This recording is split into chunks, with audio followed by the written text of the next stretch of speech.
માં આવી છે, ગંભીરતા તે દાખવી છે।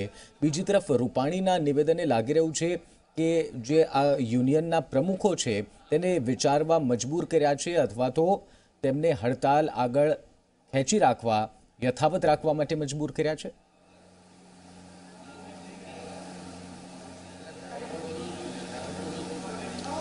નિશ્ચિત જે પ્રકારની સવારથી આખી પરિસ્થિતિ છે, જે ઘટનાક્રમ આગળ વધી રહ્યો છે, તેવામાં મુખ્યપ્રધાને જે નિવેદન કર્યું કે 7મા પગાર પંચનો અમલ યુનિયનના કર્મચારીઓ માટે શક્ય જ નથી, કારણ કે આ જે નિગમ છે તે એક ખોટ કરતું નિગમ છે અને 7મા પગાર પંચનો જે અમલ છે, જે લાભ છે તે નફો કરતા નિગમને આપી શકાય છે। અને મુખ્યપ્રધાનના આ નિવેદન બાદ જ જે એસટી યુનિયનના વિવિધ હોદ્દેદારો છે તેમનામાં એક પ્રકારનો રોષ છે, એટલે તેમણે સ્પષ્ટ કીધું છે કે મુખ્યપ્રધાનના આ નિવેદને બળતામાં ઘી હોમ્યું છે। હવે તેમની જે લડત હતી તે સરકાર સામે મક્કમ રીતે આગળ વધશે। આજના માસ સીએલની વાત હતી એ ફક્ત એક દિવસ પૂરતી નહીં, પરંતુ જ્યાં સુધી માંગણીઓ સ્વીકારવામાં નહીં આવે ત્યાં સુધી યથાવત રહેશે અને આગામી દિવસોમાં વધુ ઉગ્ર આંદોલન કરવામાં આવશે। તો બીજી તરફ રાજ્ય સરકાર પણ હવે સમગ્ર બાબતનો વહેલામાં વહેલી તકે ઉકેલ આવે તે માટે પ્રયત્નશીલ થઈ હોય તેવું સૂત્રો દ્વારા જાણવા મળી રહ્યું છે। હાલમાં આપણી સાથે ગીતા મંદિર એસટી સ્ટેશનેથી જે યુનિયનના વિવિધ આગેવાનો છે તે હાજર છે। આપણે તેમની સાથે પ્રથમ વાત કરીશું। જે પ્રકારે સરકારનું નિવેદન આવ્યું અને આપના દ્વારા પણ જે મત મૂકવામાં આવ્યો, શું નિરાકરણ આવશે એવું લાગે છે? કારણ કે બંને પક્ષો એકબીજાની વાતને લઈને મક્કમ છે, પરંતુ આનામાં મરો મુસાફરોનો, સામાન્ય પ્રજાનો થઈ રહ્યો છે।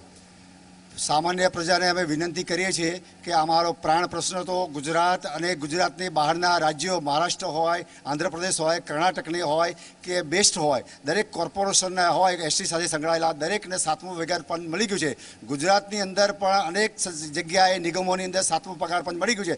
એસટીના કર્મચારીઓ સરકારની દરેક યોજનાની અંદર ખભે ખભા મિલાવીને 45,000 કર્મચારીઓ કામ કરી રહ્યા છે અને એમની લાગણી અને માગણી અને હૈયાવરાળ છે, ઉકળાટ છે, 7મું પગાર પંચ એમણે મળવું જોઈએ। નહીં મળે તો કામદારો છેક સુધી લડત લેવા તૈયાર છે, પરંતુ પબ્લિકને, પ્રજાને અમે વિનંતી કરીએ છીએ કે અમારી આ પ્રાણ માગણીઓ છે, પ્રાણ પ્રતિષ્ઠાની માગણીઓ છે, તેમાં તમે સાથ સહકાર આપો। અમે તમારી કાયમ માટે વરસાદની અંદર, તાપની અંદર, ઠંડીની અંદર, ગમે તે પરિસ્થિતિમાં અમે 45,000 કર્મચારીઓ સેવા કરીશું, અમે તમને ખાતરી આપીએ છીએ।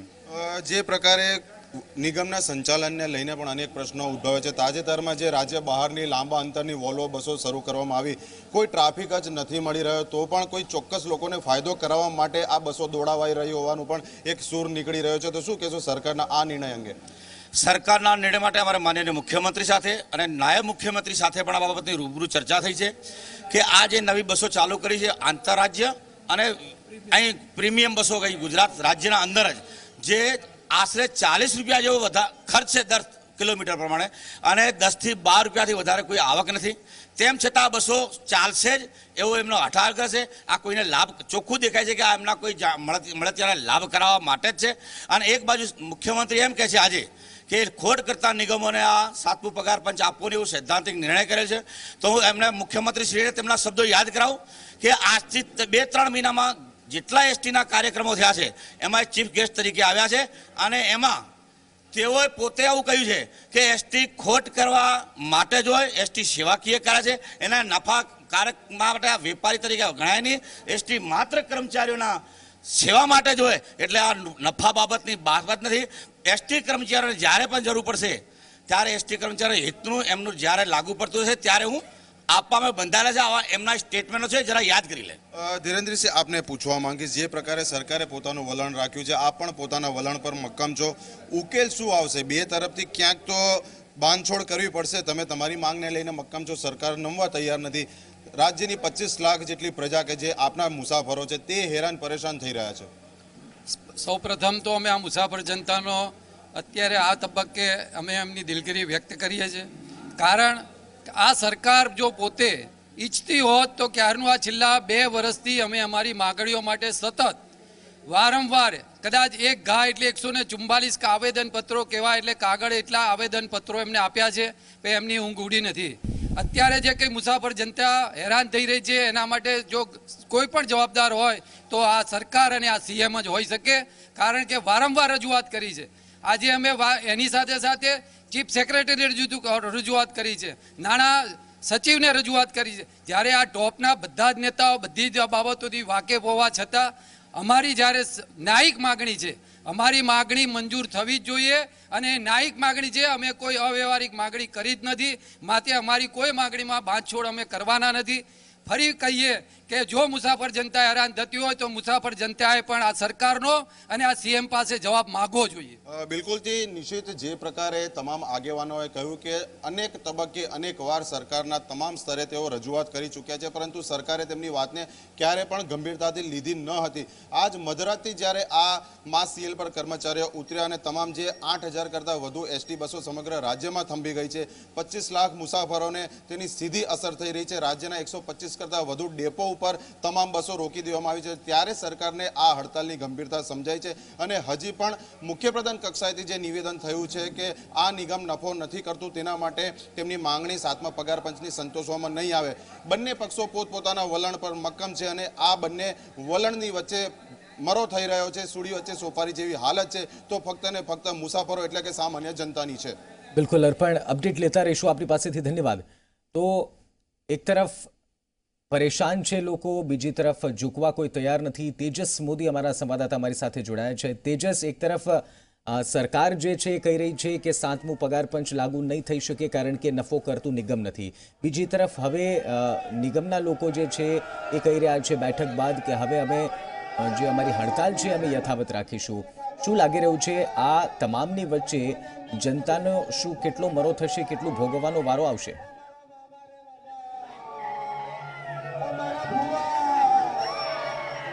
નિશ્ચિત પહેલા તો હું આપણે કહીએ અત્યારે સરકારનું બેસણું રાખવામાં આવ્યું છે.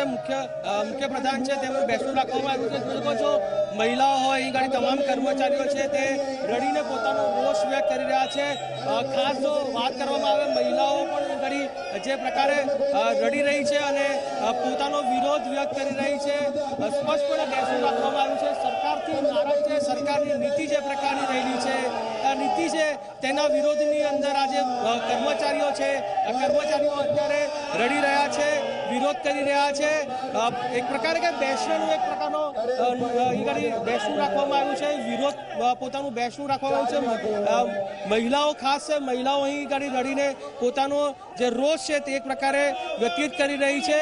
સ્પષ્ટપણે લોકોમાં નારાજગી છે, ખાસ કરીને કર્મચારીઓમાં નારાજગી છે. તેમનું સ્પષ્ટ કહેવું છે કે જે સરકાર વાત કરી રહી છે પગાર પંચની તે વાત ખોટી છે. ભલે આ જે નિગમ છે તે ખોટ કરતું હોય પરંતુ લોકોની સેવા માટે આ નિગમ બનાવવામાં આવ્યું છે અને તેના જ કારણે તેમને જે લાભ છે તે મળવા જોઈએ. આપણી સાથે કર્મચારી યુનિયનના નેતાઓની સાથે વાત કરીએ કયા પ્રકારનો વિરોધ છે, કારણ કે સરકારે સ્પષ્ટ કીધું છે કે હવે તમારી માંગણી છે તે સ્વીકાર નહીં, પગાર પંચનો લાભ તમને નહીં મળે. શું કહેશો? અરે અમે તો ક્યારના માંગી રહ્યા હતા પણ નથી આપતા, એટલે તો અહીંયા હવે બેસી ગયા છે. હવે બધા આંદોલનમાં જોડાઈ ગયા છે. હવે તો બધા લઈને જ ઉભા થઈશું. હવે નહીં મૂકીએ રે, હવે બધા સાથે છે. આપણી સાથે અન્ય કર્મચારી પણ છે, એમ છતાં વાત કરીએ કયા પ્રકારે તમારો વિરોધ છે, શું કહેશો? આજે સવારથી અમે વિરોધ આખા ગુજરાતમાં પ્રદર્શિત કરી રહ્યા છે અને વિરોધનું મુખ્ય કારણ છે હમણાં જ અમારા રૂપાણી મામાએ એક નિવેદન કર્યું છે કે આ નફો કરતો નિગમ નથી. તો મારા મામાશ્રીને મારે એટલું જ કહેવાનું કે તમે જે નિગમોને જે 7મું પગાર પંચ આપ્યું એ કંઈ કેટલો નફો કર્યો. અમારે મામાને એટલું જ કહેવાનું કે જે તમારા સગાવાલાની જે એસી ને વોલ્વો બસ ચાલે છે, જે એસી સ્લીપર બસ ચાલે છે તે બંધ કરી દો. અમે નફો કરીએ જ છીએ. આ એસી વોલ્વો બસ ચાલે છે ને આખી ગાડીની અંદર 2 જ પેસેન્જર હોય છે. આ એસી વોલ્વો બસ ચાલે છે એમાં 3 જ પેસેન્જર હોય છે. તો આ બસો તમે શું કામ ચલો છો? કેમ તમારા સગાવાળાની છે એટલા માટે. મારે મામાશ્રી મારા રૂપાણી મામાને એટલું જ કહેવાનું કે મામા અમને ખોટા ના રડાવો. આ તમે જે જંતર મંતર કરો છો ને, આ તમે જે ભ્રષ્ટાચાર કરો છો ને એમાં એસટી નિગમ ખોટમાં આવી છે. કેટલીક મહિલાઓ પણ જોડાઈ છે. કયા પ્રકારે તમારો વિરોધ છે, શું કહેશો? કયા પ્રકારનો તમારો વિરોધ છે, શું કહેશો? કઈ શું માંગણી તમારી? 10,000 પગારમાં ના પોસાય, કઈ એનાથી વધારે આપવો જોઈએ અને 7મો પગાર પણ આપવો જોઈએ. બધા જ નિગમમાં આપે છે તો આમાં કેમ નહીં? કઈ રીતે તમારો વિરોધ છે, શું કહેશો? દરેકને 7મું પગાર પંચ મળતું હોય તો અમારા એસટીના કર્મચારીઓને કેમ 7મું પગાર પંચ ના મળે? એમને બી મળવું જોઈએ. એ બી કઈ ખોટની નોકરી નહીં કરતા કે એમને બી મળવું જ જોઈએ બધું. સ્પષ્ટપણે અત્યારે સરકારની નિયમમાં જે પ્રકારનો રોક રખાયો છે અને જે બેસણું છે તે રાખવામાં આવ્યું છે અને સ્પષ્ટપણે પોતાનો જે વિરોધ છે તે અત્યારે કર્મચારીઓ કરી રહ્યા છે. તેમની સ્પષ્ટ માંગણી છે કે 7મું પગાર પંચ તેમને આપવામાં આવે, સાથે જ તેમની જે પગાર સંદર્ભની અન્ય જે માંગણીઓ છે તે પણ પૂરી કરવામાં આવે. જી બિલકુલ તેજસ, ધન્યવાદ અમારી સાથે જોડાવા બદલ. તો બેસણું રાખવામાં આવ્યું છે અને સરકાર સામે એક પ્રકારનો રોષ ઠાલવવામાં આવી રહ્યો છે. સાથોસાથ માંગ કરી રહ્યા છે કે જે વોલ્વો બસ શરૂ કરવામાં આવી છે તેના કારણે નિગમને ખોટ જઈ રહી છે.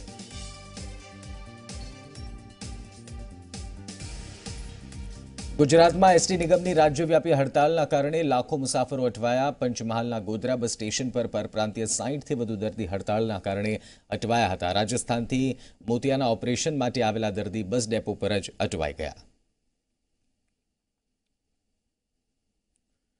એસટી કર્મચારીઓની હડતાળથી ખાનગી વાહનોની ઉઘાડી લૂંટ જોવા મળી રહી છે. ડબલ ભાડું છતાં પ્રાઇવેટ વાહનોમાં જગ્યા નથી મળતી બેસવાની પણ. અરવલ્લીમાં મોતની મુસાફરીના દ્રશ્યો સામે આવ્યા. મોડાસા, મેઘરજ અને માલપુરમાં મુસાફરો હેરાન પરેશાન થયા. ખાનગી બસ, જીપ, રિક્ષામાં મુસાફરો ઓવરલોડ જોવા મળી રહ્યા છે.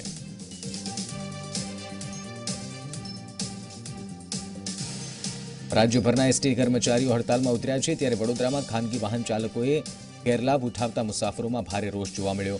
ખાનગી વાહન ચાલકો વડોદરાથી અમદાવાદના 100 થી 150 રૂપિયા વસૂલી રહ્યા છે, જે સામાન્ય દિવસોમાં 80 રૂપિયા લેવામાં આવતા હોય છે.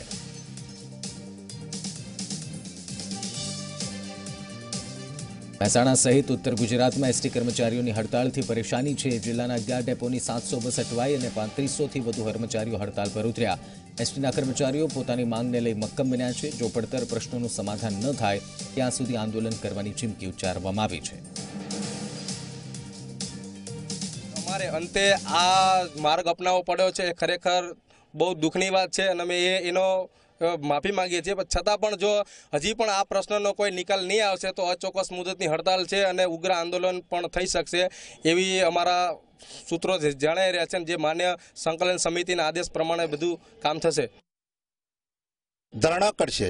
ના છૂટકે પછી અમારે આત્મવિલોપનની પણ ધમકી આપ્યા વગર છૂટકો નથી. કારણ કે અમારા 12 બચ્ચાને આના ભરણ પોષણ કરવું હતું. ટૂંકા પગારમાં આ મોંઘવારીમાં કંઈ પૂરું થઈ શકે એવું નથી. બસ હડતાલના કારણે હજારો મુસાફરો અટવાયા, ત્યારે ઇટલીથી આવેલા વિદેશી મુસાફર પણ હડતાળના કારણે અટવાઈ ગયા અને ત્યારે તેઓએ ખાનગી વાહનોનો સહારો લીધો. કર્મચારીઓએ બસ સ્ટેશનમાં સરકાર સામે સૂત્રોચ્ચાર કર્યા હતા. મધરાતે એટલે 21 તારીખે માસ સેલ ઉપરનો અમે પ્રોગ્રામ આપ્યો. સંકલન સમિતિના આદેશ અનુસાર 21 તારીખથી અમે માસ સેલ ઉપર જે પબ્લિકને આ તકલીફ પડતી છે એના માટે અમે ખરા દિલગીર છીએ.